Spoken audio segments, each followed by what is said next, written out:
Ben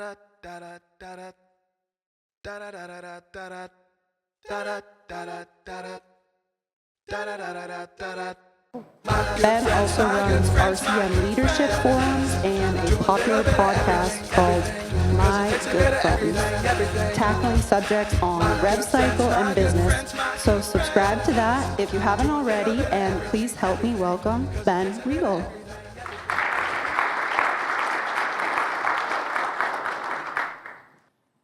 All right, how many of you saw this post that I posted on LinkedIn maybe like December? Just raise your hands if you saw it. So I saw this videos clip. I thought this is really interesting. I love the idea that Cuban has around hospitals being subprime lenders. And so I put it on LinkedIn, and those of you who don't know me, I have done for the last probably 10 years original content on LinkedIn. I don't do as much anymore. And I thought, we'll just see. And on LinkedIn, you never know what's gonna happen. I never know. But this one seemed to strike a nerve. And in fact, this happened about halfway through, about a week later, 2 weeks into me posting. If you can't see that, this person writes something up there and says, Mark Cuban confuses me on so many levels. And I write back thinking I should respond. And I said, yes, he's an enigma for sure. Some things he got right in the interview, some things he didn't. And then Mark Cuban responds with, Ben Riegel, what did I not get right? And I'm like, and so, and then he posted again, and he posted another one again. He posted 3 times on my original post. And then this is on a weekend, and my phone was getting blown up all of a sudden on a Saturday. And I'm like, what's going on? Like, people texting me is like, did you see your thing? And I was like, what happened? And they're like, Mark Cuban posted on your, so it kind of struck a nerve. Now, typically when I'm posting something, I don't know, I'll get 5,000 views on a post. If I do something really controversial, like post on Olive or Epic or something, which some of you may have seen, I might get like 20 or 30,000, right? This one got 656,000 views. And for LinkedIn, that's like basically going viral. LinkedIn kind of has algorithms that don't let you get more than, really a little more than 1 million. I had a ton of likes, lots of comments, so many comments. You know you've made it when you get the craziest shit. Like, you won't even believe stuff I got. The comments were wild, some of which I had to delete because they were flat out just like crazy. So you know you kind of made it to another level when you hit that. But I also, I found that this is what I figured out. People have no understanding of how insurance or patient balances work in any way. And most of the comments I got were ones that literally just did not make sense. Like, you don't understand how this works. So I first started trying to answer them, right? But then it got to be so many, I couldn't keep track of it. And so my realization was like, man, people don't even really understand how the system works. So they're angry about something, which we all learned in the United Health CEO got killed. They were angry about something, and they were taking their anger out on something else, right? And so I thought it was fascinating, so I started to go down this road of like, well, how in the world did we end up collecting patient balances at all? And when I say we in this room in the next 40 minutes, I'm talking about health systems, hospitals, physicians, okay? And that took me down a rabbit hole. How many of you ever heard of the Rand Health Insurance Experiment? Done in 1980. Raise your hands if you've heard of this. I have like 3 people raising their hands. Incredible. Everything we know about patient balances today is based on this study. Everything. And what it basically did was HHS commissioned this study in 1974 for, in today's dollars, like $425 million. And what they wanted to know was, will people go to get medical care even if it costs them? Does cost have an effect on it, right? And so what they did this long study, it's widely regarded as like one of the longest studies and biggest studies in this whole area.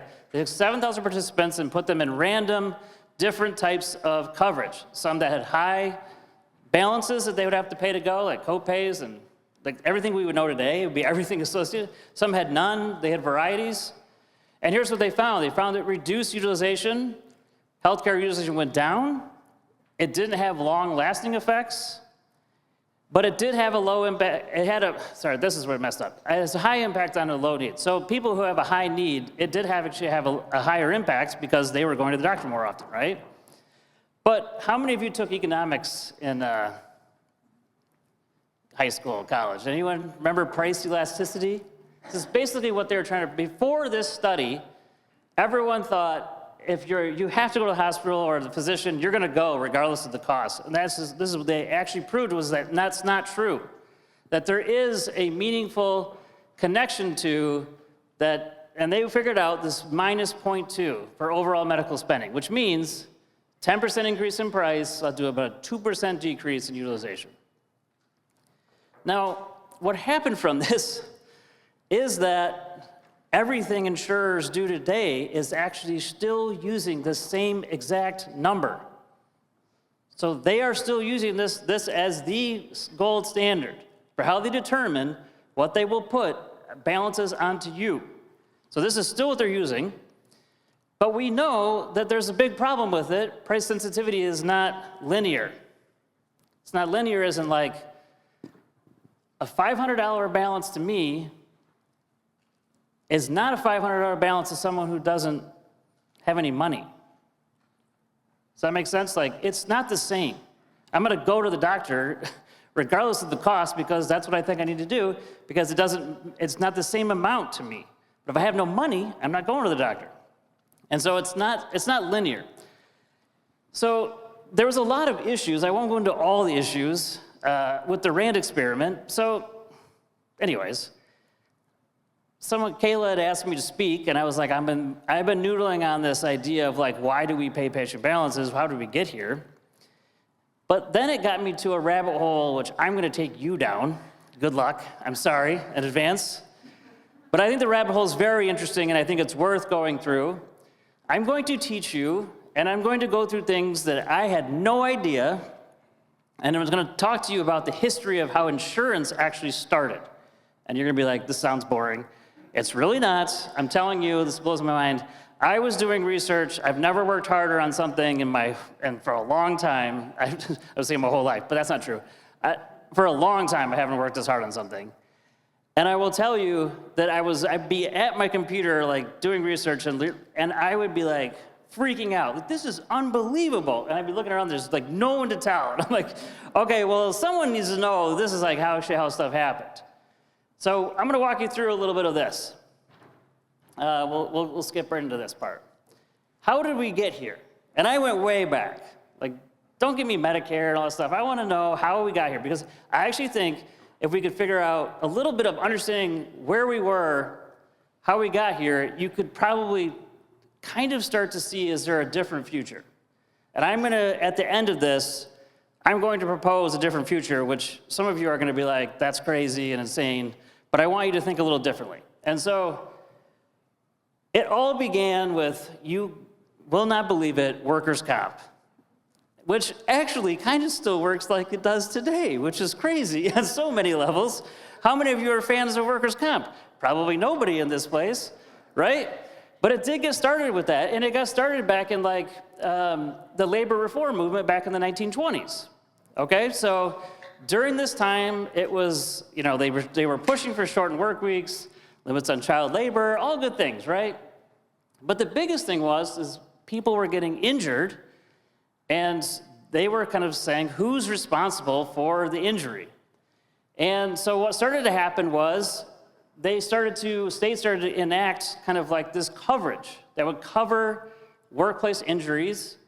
And they kind of did a little sneaky thing where they kind of mandated and created this workplace injury law. And the injury law said that the employer actually only has 3 defenses. I mean, this all seems crazy now, but like, they have 3 defenses.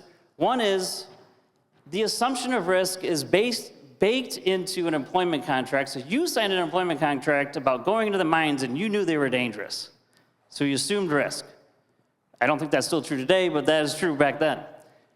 There's coworker negligence, so that you're actually like, not the employer's fault, your coworker was the problem, right? Or it could be your partial fault. And so if they could prove any of those things, they wouldn't pay for your medical care. what started to happen is those states started to enact laws, and unions were pushing costs to employers. Unions wanted to like force this to happen, right? So they forced it to happen. 32 states put laws in place, and here's what they did. If the employer did not accept the coverage that the state provided and buy into it, they would not let them use any of the workplace defenses to prove that they weren't responsible. So they basically created this incentive structure where they had to buy the insurance. And if they didn't buy the insurance, they were on their own. They were responsible regardless. They had no defenses.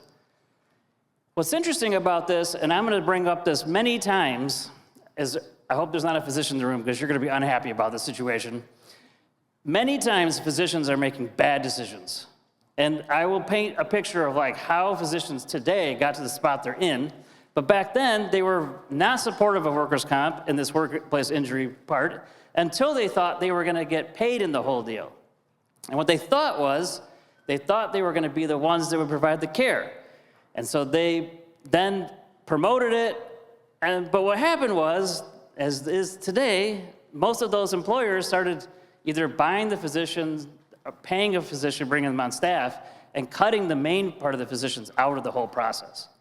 The physicians were pissed. They were very bitter about this, right? So this is what the start is. And this is like workers' comp was like the beginning of all this.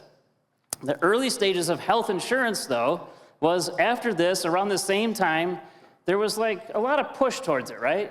A lot of labor unions in particular, were getting they were getting a lot of power. And so they were pushing for it as well. But they were divided too. They were divided, widespread legislation, but nothing got adopted.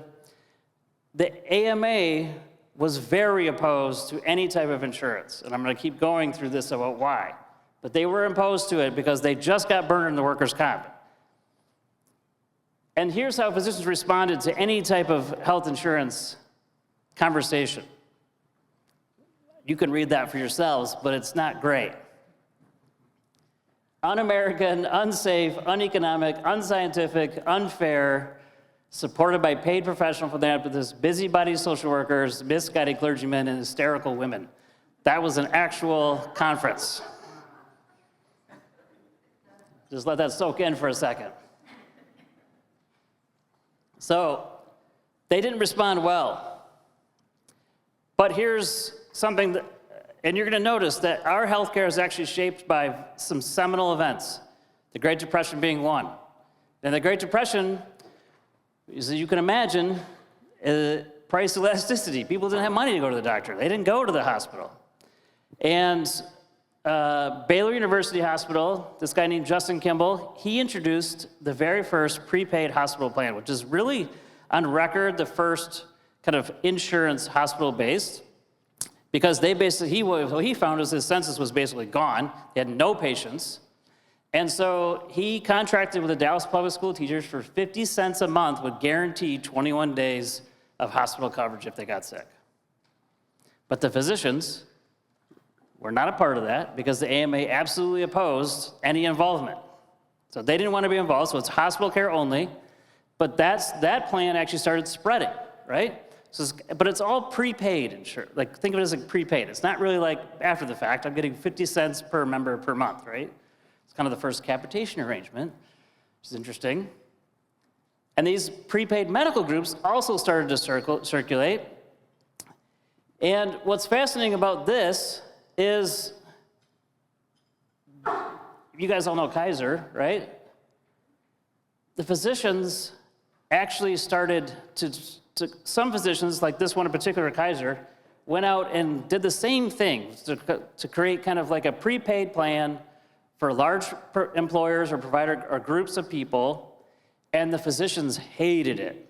And they hated it so much that they actually disbarred or kicked this main physician that started Kaiser out, to the point where if he's not a part of a medical society, he can't actually do any admission privileges in any area hospital. It was one of the requirements. They went as far as like suspending his license, right? To the point where the Supreme Court, the Attorney General of the United States, actually charged them with collusion, American Medical Association. It took 7 years, the Supreme Court heard it and found them guilty, where they had to basically give everything back. But it's actually the reason Kaiser started their own hospitals, because they didn't have privilege at any of the hospitals to admit patients. Can you believe this? I could not believe it. And this wasn't just California, happened all over the place. But do you know why they did this? Because how many of you knew that the way physicians got compensated back in the day was by a sliding scale of economics? Your income determined how much you would pay to see the doctor. So if you made a lot of money, you'd pay a lot. If you didn't make very much money, you wouldn't pay as much, right? A sliding scale today would almost never happen, right? Like, think about this, like, to today's terms. But they knew that if I could get $100 from one patient, I might be economically incentivized to be in locations where I would see lots of those patients, right? But if I would only get $45 for everybody, I couldn't control it. Now, they will tell you the opposite of that. The reason they would say, based on this, my research would say that they were arguing that they could see patients that couldn't afford it. This is their whole method. But they basically, that wasn't really true. All they really wanted was the incentives to, like, make it still happen. So they were super not happy about this. So there was a lot of pushback, but the hospital plans were taking hold, and commercial plans in this case, but commercial plans had an issue, right? So this prepaid medical plans were making progress, but like commercial plans as we know them today were not taking hold. And this is a really important part. I'm gonna read this part because I think it's super important. Commercial life, casualty, and maritime insurance had long existed. However, health was regarded as uninsurable because hazards had to be both definite and measurable. Health was neither. Does that make sense? Health was neither. It was not definite and measurable. And so they could not insure it.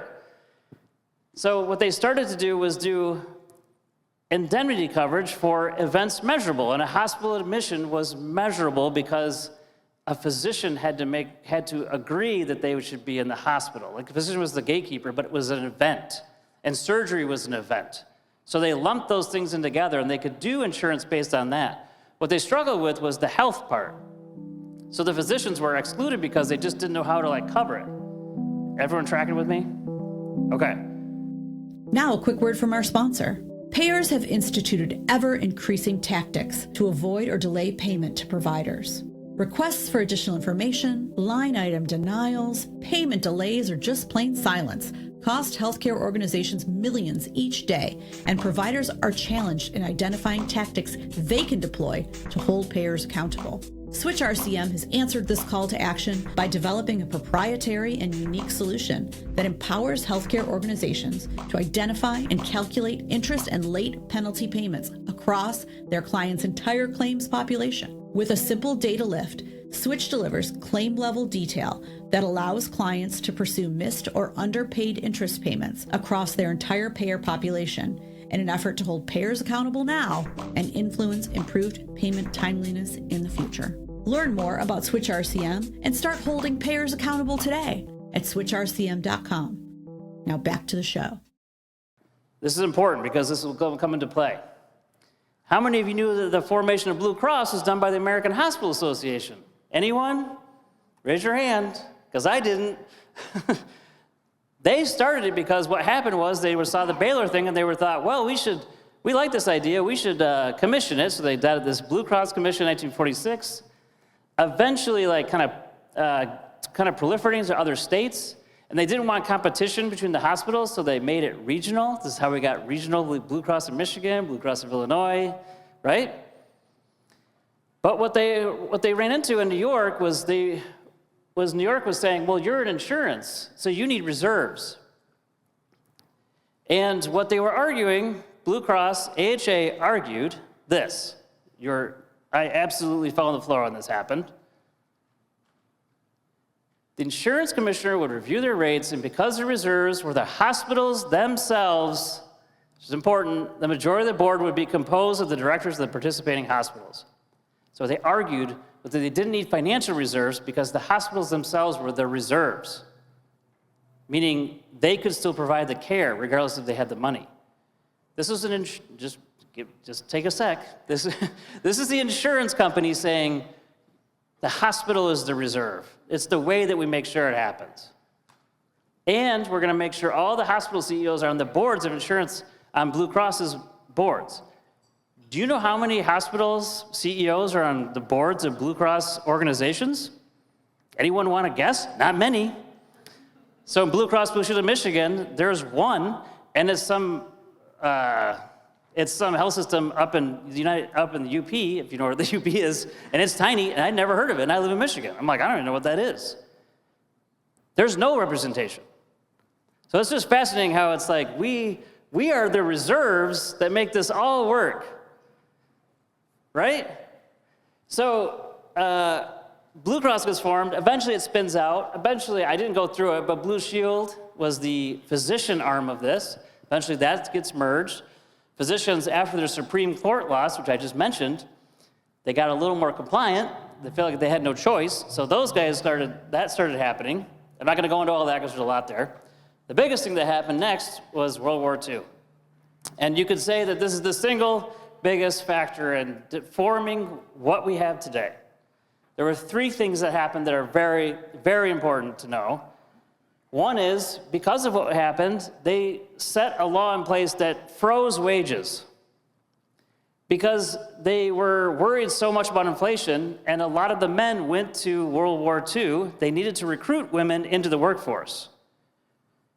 And to do this, they could not use wages, because wages got froze. And so they started offering this new thing that started coming out that was called medical insurance, medical coverage. Most of it hospital-based this time. But that was a way they could attract people into the workforce, right? At the same time, the unions are all over this, right? So they get wind and they're like, well, we should push for this to be a defined condition of employment, which means that they could negotiate on it as part of a contract. Also very important, right? Because prior, it was not something they could negotiate. It wasn't even really in the thought process. At the time of World War II, less than 10% of people had any kind of coverage. Just keep that in mind, okay? Less than 10%, even in the prepaid groups. The third thing, which most would argue and is widely regarded as the reason we have the system we have today, is this. The IRS at the same time ruled that employer-provided health insurance was tax exempt, also pushed by the unions very hard. And today, if we took how much the tax savings would be, it's more than we pay for Medicare, just so you know. So tax savings that employers get, which is the reason we have the coverage we have today, is more than we pay for Medicare. So if we started collecting taxes tomorrow, we could actually pay for Medicare, which is crazy. I'm just giving you the size of the advantage. And once that happened, what do you think happened? That happened. Coverage went from less than 10% to 20 in the 50s to 50, to not just 5-10 years later to 80+%. So that's how we got here quick. World War II was the seminal event in United States history that got us there. What's also fascinating is that right after World War II got ended, there was a bunch of push towards, well, let's just create universal health care. And apparently they got very close to getting it done, and it just didn't happen. So we got close to having that system. Now we're way past that. So, all right, everyone with me still? Falling asleep? All right, we're good. All right, we'll keep going. All right, so these were the main things. Where we went through, workers' comp began, World War I happened. I didn't talk about World War I, but it was like that was when coverage, kind of started was getting debated. Great Depression happens. AHA creates Blue Cross. This hospital admission coverage starts happening. The rise in commercial coverage, World War II. And I think we're turning lights off. Is that my cue to stop? I don't know. That's fine. And then 1965, Medicare coverage is created. I'm not going to talk about Medicare because you all know about that. How does this all connect together? That's probably why you're like, wondering. I think the problem is this. The problem of today is this. Insurance models don't work. And I pointed out this thing before of the problem they were having insuring anything was that health was regarded as uninsurable because hazards had to be both definite and measurable. It's still true today. We actually never solved that problem. And so I see health insurance is actually trying to do these things. If we take health and I split it into like two very basic things, we have events, which are definitive and measurable, like I got into an accident, I'm gonna have surgery, those are events. And we take the other, which is what I call maintenance. That's undefined and variable. And we're trying to cover both with this product. Now, I want to take another example. Recently, I have this place in northern Michigan, a lake, and we were a part of this ice storm that was like, it never happened. It was crazy. Things falling over, tree hit my house, that kind of stuff. Now, I fully expect my insurance to cover me on my tree hitting a house, right? Now, it might not. I'm still in arguments. But I fully expect the event of an ice storm is getting covered. I do not, however, expect my insurance company to cover my lawn maintenance or the fact that my door doesn't work or I need to replace a window, right? The same thing would be for auto insurance. I don't expect my insurance company to cover me on an oil change or my tires going, but I do expect it to cover me when I get into an accident. But we're expecting health coverage to do all of it. All of it. If I go to the doctor, I'm expecting my health insurance to cover it. Well, what is health to you versus like health to you, right? It's all different. And we live different lifestyles, but we're trying to cover it with all of it. The other fascinating thing here is the players are very interesting. One thing I want to point out is you don't see physicians on that list anymore. And if I were a physician 100 years ago, I would be shocked at what I had today. Physicians don't really have any power anymore. Now, they have power within your organizations. Trust me, I get that. They're kings and queens in your organization. They do not have, the AMA is not powerful anymore because they're all employed. Most of them are employed. So if I was a physician 100 years ago, I would not believe the situation I'm in today because they made some bad choices over the years. But what's fascinating is I see these as kind of the four major players. The government and insurers. Insurers are basically big banks that use reserves.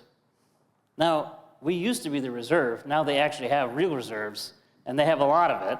And they're big banks that use reserves. The government's going to do what it does. We learned this morning. It's going to do crazy stuff, and it's going to do stuff that's going to make no sense, and it's going to do stuff that's going to reverse it in 4 years. We're going to see all of it, right? I literally cannot control what government does. And the hospitals are really the service provider that is assuming the most amount of risk in the equation. But the group that I see has the most amount of influence on what could change is the employers. And I'll say why. Because employers is fascinating. They started to basically just be large employers. When I say large employers, 100 or more employees, 79% of them are what they call self-insured. So everyone knows what that means, right? They're just using an insurance company as a TPA, a third-party administrator. They're not using them and they're using them to kind of broaden the risk pool and all those things, but they're really self-insuring. They're just covering whatever is happening in expense side. Now that's fascinating to me because I think back in the 70s, 60s, 70s, and 80s, it's not that much money. So of course, I'm not gonna create my own department. I'm gonna farm that out to someone, right? But today, I would argue it's a lot of money. And it's more money than I think that we even realize how much is being held. I also think if we were honest and we look back in time, we created an entire industry of someone who did not exist 50, 60, 70 years ago. That did not exist. Not it was smaller. No, it did not exist. We did a whole system of hospitals and physicians and employers and government and insurers did not exist. Today, they are the largest healthcare company in the world is United Health Group.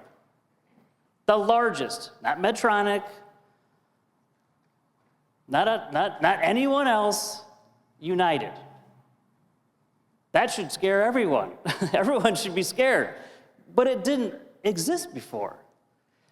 So I think there's a fair amount of waste there. It's estimated to be 30+%. I think it could be more. Here's what I am proposing, and I know this is going to be insane, and you're going to be like, you're crazy. Oh, before we get to that, let's go to progression. This is what it looked like in 1988. I've adjusted this for inflation. So $6,705 that the employer was paying per employee, that's adjusted for inflation. So it was like $2,200, so $25. That's gone to $25,000 today. And if you own a business, which I know some of you guys do, you know exactly what I'm talking about. The employee out of pocket went from like less than $2,000, and this is just not out of pocket, this is just them paying towards premiums, is now $6,296. Just for a quick math, that's 280% growth in employer costs.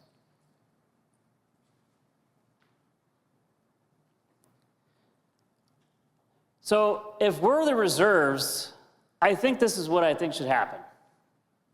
And not for everything, but I think this is how you actually get change. Because universal health care is not happening. That's not going to happen. But I think there's another way to do this.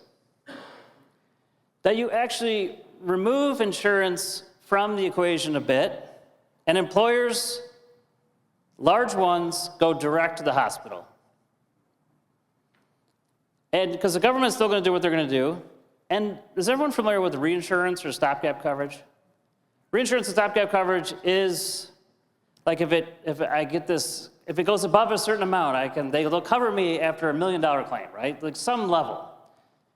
Because that's what insurance actually should be for, right? Because they're all self-insured. Most of them are self-insured anyways. So if you're all self-insured, all you want to do is make sure I don't have some catastrophic thing happen, right? And that's pretty easy to insure. It's a lot cheaper, and pretty easy to insure. But employers could actually make this happen, right? And I estimating that they can save at least 30% directly. I think there's there's more than that, but I think there's at least 30%. And I think the hospital will save 10% efficiency. Let me explain a bit. I think it requires a couple things. This price transparency thing is laughable, right? Everyone's laughing about it. But, however, if you're a health system, and I'm a large employer near you, and I come to you directly, could you tell me what kind of margin you need to make on spine surgery? Could you? Could anyone? But we should be able to do that, right? If I stripped away all the other stuff, this is what I came out of one of the Cuban thing, was that people kept writing about gross charges, and I got charges, the charges are crazy. I'm like, they're irrelevant, they mean nothing. I don't know what you're talking about. It's not what we get paid. However, if you could know what I needed to get paid, like any other business, I can tell you my business at Tarpon, I know exactly what I have to charge someone to know what margin I should make, right? And if I knew that as a hospital, I could go directly to employer X and say, I need this for these things. And I'm giving you, and immediately I tell you, they're gonna save on a bunch of it, and we're gonna be better off. I think you need a defined event payment schedule with employers. So you can define the events. This is how much we're gonna get paid based on events. And then you separate the maintenance services. Remember I talked about the event and the maintenance part, and you separate the maintenance part, because that's something different. Then we use the third-party audit function. I think you can utilize AI, make it super simple. And insurance, you'd have to have some insurance type coverage for travel out of area. Okay, totally get that. But I think it does this for the patient. Maintenance services are a combination of out-of-pocket and employer paid. So your employer can figure this out, right? Okay, we're gonna provide these things, we're gonna do these things for you, here's what your coverage looks like, here's where you can go. Defined and clear pricing for maintenance service, so they know how much it costs. And defined benefits and out-of-pocket for events that are dictated by employers. The employer can figure out exactly how much it's gonna be. But the biggest thing is, and one of the things we're gonna save on, is the hospital's not collecting payments anymore. Because they shouldn't have to, because the employer already is sending them a paycheck. And if they're directly doing it, then we can get out of that game. And just think for a moment what that would look like for you. If 20% of your revenue is coming from patient payments, It should be more like 30% if we're honest, because of that, what they actually should pay us. Think about what that would do for you. I mean, just simple things. Cost you $2 a statement. You don't have statements no more. No more statements. You're going directly to the employer, and they can directly garnish it from their wages if they want to, do whatever they want. Because I'm not dealing with it anymore. All I'm dealing with is directly with the employer. So I think that there's a lot of I know this is far-fetched, right? But it's not that far-fetched. And I actually think employers could do this tomorrow. Ultimately, big employers, if they are really paying, let's just say on an average, $25,000 per employee. In the 80s, it's not worth it to them to create any of this on their own in infrastructure. Today, I would argue it's worth it 100%, 100 times over. It's not just that I think they can save a fair amount in administrative costs. I actually think that the more important thing is they can get control. They can get control about what they're actually doing. Instead of giving it over to United or giving it over to Blue Cross, they actually can control a fair amount of it because they can work directly with the hospital or health system to be able to help provide them care. Vanderbilt just did this with you guys maybe have read that. Now that was it's a version of it, it's not exactly. And I'm not saying this is the right version. I'm just saying I do think the number one group in the players of who's involved is the employers. I absolutely believe that they can make things change. And that's my talk. Now, a quick word from our sponsor. Physician billing underpayments pose a significant challenge for providers. Significant claim volume, low reimbursement, and the complexity and number of contracts means health systems often don't dedicate the time, resources, or technology to identify these opportunities. These needles in the haystack are difficult to locate without scalable, comprehensive technology. Switch RCM's intelligence platform addresses this challenge by identifying payment pattern variances at scale. By aggregating 100% of your 835 and 837 data, they uncover hidden insights and trends, enabling you to tackle underpayment opportunities and mitigate risks before they escalate into larger issues. Their algorithms both identify underpayments and also provide the ability to instantly categorize underpayment issues. This ensures you spend less time trying to connect the dots between all your issues and more time submitting accurate and consistent listings to payers, ultimately translating into quicker resolution and payment. Go to switchrcm.com for more information. Now back to the show. How far did I go? Did I go over? No, I don't think so. Okay. So what I'm going to do is I'm going to ask, I did this, I know this is hard to do question and answer, so I'm going to do David, Gary, Kayla. Oh, perfect. Okay, yeah, perfect. Let's do it. You guys come up. We're going to just do a little round table. I'm going to get their thoughts, and we're going to hear from them about my crazy idea. So hopefully you guys liked it.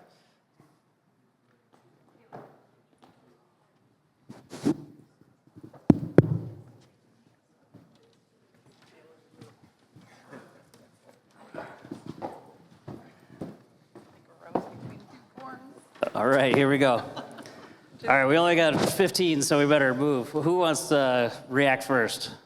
I'm happy to. Okay. So you asked me to take some notes, so I did. I think the first thing is that you should get security against the collection firms because you're gonna upend their business model, and It'll take a while, I think, but yes. Joking aside, I think there's two things that struck me. One is not cogent to your future state, but it is something that I am continue to be troubled with about the original RAND study, as well as value-based care models and things like this, which is the continued drive to say, oh, well, if we do increase cost share, utilization goes down. If we do better on the maintenance, utilization goes down, except that there does not seem to be, let's say, adequate, maybe any, in some markets, look at whether that utilization was necessary, which then on a 30 or 40 year time horizon since the original RAND study to me, potentially explains the negative health outcomes that we get. If people stay home and don't get necessary care, they're probably going to have worse outcomes. So that's just something embedded in the history of what you're talking about in terms of the 100%. the elasticity. I didn't cover more about the RAND study and its limitations. The biggest one was they followed people for 5 years. Well, 5 years isn't long enough to know. Correct. If I don't go to the doctor for 5 years, it's 20 years down the road Right. or longer that you would see real.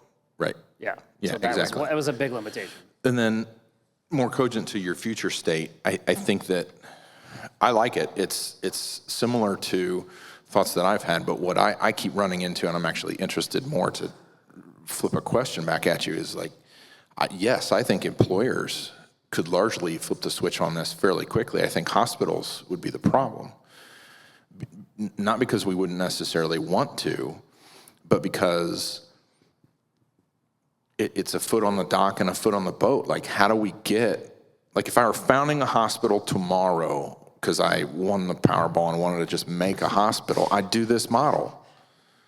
But if I'm at an existing hospital, how do I get there? And that's what I struggle with in your future state. I don't think it's an outrageous future state, actually. Well, I gave this talk last week in my forum, and someone said, well, we've proven we're not good at being an insurer and a provider. And I was like, and they were like, it's, leadership, we know what we're doing on the, I was like, well, that's the answer still? Like, we can't figure it out? Like, I think we could. And I think, like, one of the things they brought up earlier was the losing site neutrality, that could go away. People are freaking out. I'm like, yeah, but you're going to have to, things like that are going to start happening to you. So we have to be able to, like, start to be nimble enough, and I know it's not that nimble, but nimble enough where you could start to do those things, because if you can't, I don't think you can, I don't think you'll survive. And it's interesting, at my forum, I'll just say this last thing. We had 30 health systems come in from biggest ones in the country last week. And I bet half of them said they're having to cut people, they're doing layoffs, they're trying to take $250 million out. The other half, no joke, best quarter we've had, ever. And I'm like, what is, really? I'm shocked, right? And I think part of it is the groups that are like, had their best quarter ever, they did a ton of work and changes in 22 and 23, to the point where they kind of flipped their whole structure. And they're like a totally different beast. Everyone else is like, what? Like, they don't even know what to do, because the site neutrality is going to take out so much revenue for them. So, I don't know. So from my lens, I think the interest groups come to play, right? I've talked about this. I think hospitals just do a poor job in lobbying for themselves. And I think AHIP or the insurance companies, pharma industry does a great job in lobbying for themselves. So as you think about trying to remove these intermediaries, I just think about how do we actually push ourselves to make sure that we can speak directly to the employers where we can cut these intermediaries out. So that's always been one of my pet peeves, is advocacy for us. And no knock on AHA, but I think AHA is more thinking about, mortality, morbidity, clinical outcomes. When we think about the financial perspective, that sometimes is also a second afterthought. So I think for all of us in this room, I'll continue to say we have to advocate, whether you're speaking to legislators or you're speaking to others, we have to do that. Secondarily, I think this whole idea of market competition comes in as well too. So if you're thinking about employers, now you're really going from your local markets on who's going to compete and how do you actually drive that network. So I think the quality aspect comes into play, the patient experience comes into play, and who can win in that battle. But at the end of the day, I still think there's these intermediaries that do a great job in lobbying that is still going to have to be removed from this complexity. And I love the fact that you showed Mark Cuban subprime lenders, because I feel like that. I feel like we're subprime lenders, and that's how we are. You are, and you don't even know you're subprime, right? You don't know who's walking in the door. You did the service. Now you're trying to collect. You don't know what they have. You would never see that in any other situation. All right, Kayla, what is your thought? So I want to know if you really would actually open a hospital if you Powerball Yeah. because Is that really what I'm you like, do with your money?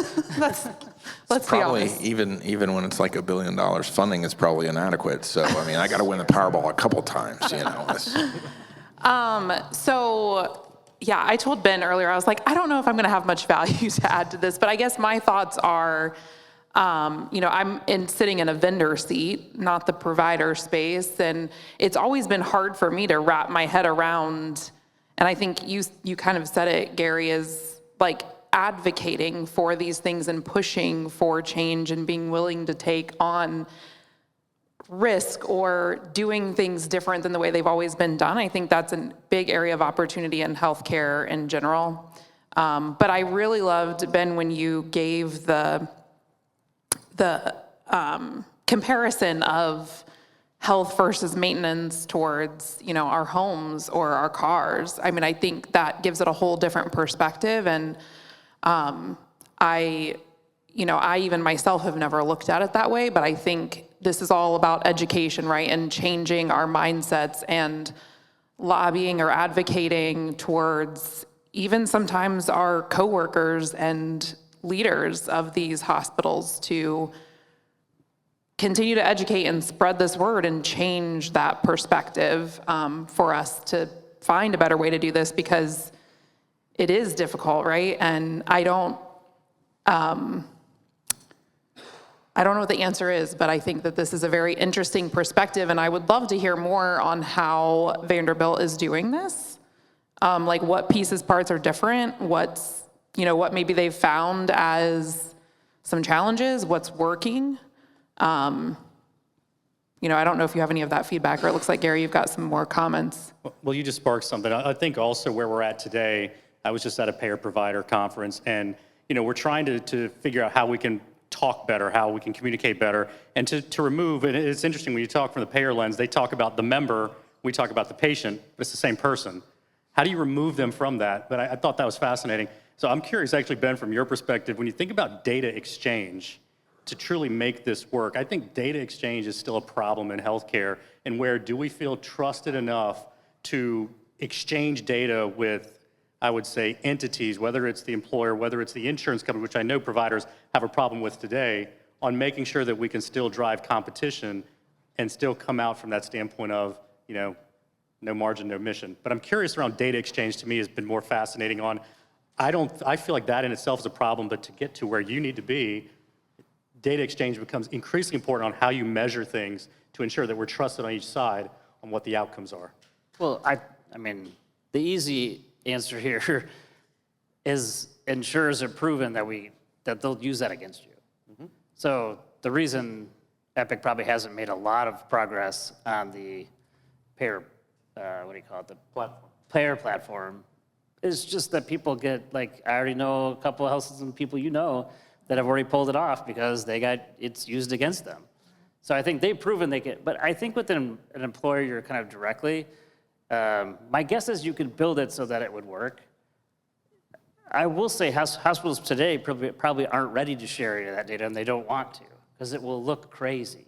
I agree with that. You're going to get a staple for $10,000, and you're going to get a hip replacement for, you know what I mean? Like it would be wild just because of the way it's set up. That's why I do think like a stripped down approach of like really trying to figure out their cost. Like cost accounting was an issue when I got out of grad school in 2000.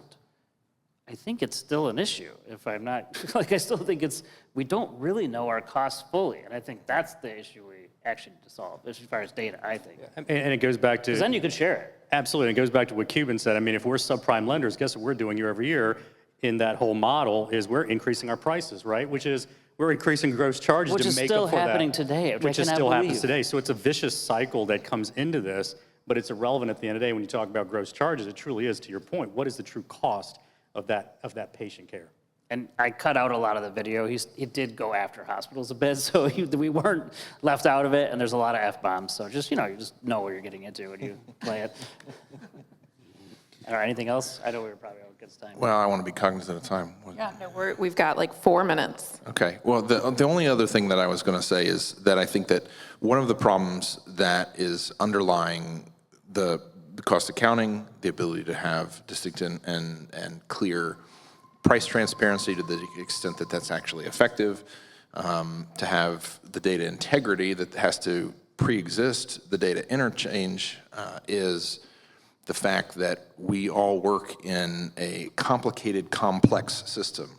And so it kills me. We have Ohio legislators who are like, well, how come getting a price, it's not like getting the price on my car. Well, your car is not a complex system. It is a complicated, simple system. It has 10,000 parts, but it does not vary based on the mood it's in that day. It does not vary based on the genetics of its parents. Like, it's not a complex system. And humans, I think, in the modern era, we're not good at distinguishing and understanding the technical definition between a simple system and a complex system.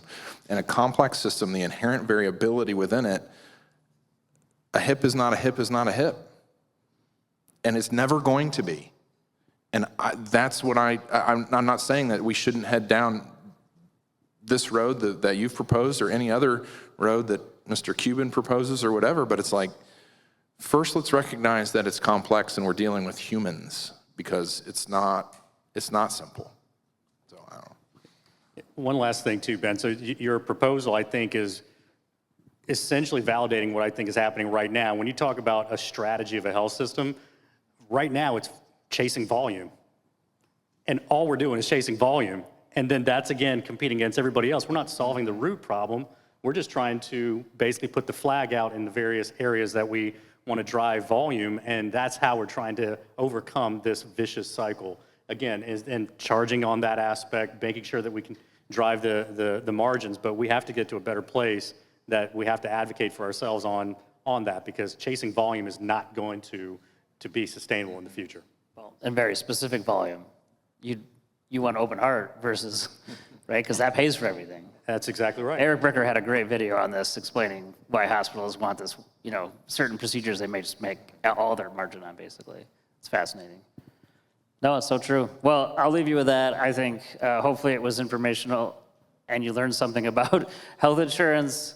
I'll leave you with this. Just remember, United Health Group did not exist 50 years ago. And today it's the largest company in the world. I'm just going to say that. All right, thanks, everybody. My good friends, my good friends, my good friends. Do a little bit of everything, everything. Cause it takes a bit of everything, everything. My good friends, my good friends.